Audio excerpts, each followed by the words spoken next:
আসসালামু আলাইকুম রহমতুল্লাহি ওয়া বারাকাতুহু। আলহামদুলিল্লাহ ওয়াসসালাতু ওয়াসসালামু আলা মান লা নাবিয়্যা বা'দাহু। আউযু বিল্লাহি মিনাশ শাইতানির রাজিম। বিসমিল্লাহির রহমানির রহিম। আন আবি যর আন্নাহু সামি'a আন-নাবী সাল্লাল্লাহু আলাইহি ওয়াসাল্লাম ইয়াকুলু লাইসা মিন রাসূলিন দা'a লিগাইরি আবিহি ওয়া হুয়া ইয়াহলামুহু ইল্লা কাফারা ওয়া মান দা'a কাওমান লাইসা লাহু ফিহিম ফাল ইয়াতাবাওয়া মাকআদাহু মিনান নার। আজকের বক্তব্যের বিষয় হলো নিজ পিতা ব্যতীত অন্য কাউকে পিতা বলে ডাকা যাবে কিনা। যেমন সমাজে উকিল বিয়ে শাদীর মধ্যে উকিল দেয়, যাকে উকিল দেয়, এই উকিল যে হয় তাকে বাবা বলে সমর্থন করে এবং ডাকে অনেকে, উকিল বাপ বলে। আবার অনেকে যে যার হাতে বায়াত গ্রহণ করে তাকে বাবা বলে সমর্থন করে, সে আমার বাবা বাবা বলে দেখি সমাজে ডাকে, প্রচলন আছে, এক এক জায়গায় এক এক সিস্টেম। তো যাই হোক, সে সম্পর্কে আজকের বক্তব্য।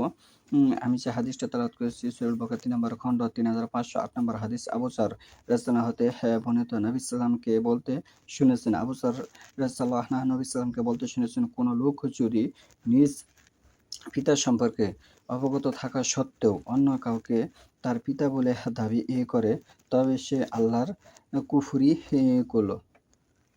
তবে সে কি করলো? আল্লাহর কুফরি করলো। এবং যে ব্যক্তি নিজেকে এমন বংশের সঙ্গে বংশ সম্পর্কিত দাবি করলো যে বংশের সঙ্গে তার কোনো বংশ সম্পর্ক নেই, সে যেন তার ঠিকানা জাহান্নাম বানিয়ে নেয়। যে বংশের সাথে তার কোনো সম্পর্ক নেই সে বংশের দাবিদার, সে বংশের সঙ্গে কি বোঝাইছে এখানে? যে ব্যক্তি নিজেকে এমন বংশের সঙ্গে বংশ সম্পর্কিত দাবি করল যে বংশের সঙ্গে তার কোনো বংশ সম্পর্ক নেই, সে যেন তার ঠিকানা জাহান্নামে বানিয়ে নেয়। এই সম্পর্কে আরেকটা হাদিস উপস্থাপন করব। 3509 নম্বর হাদিস।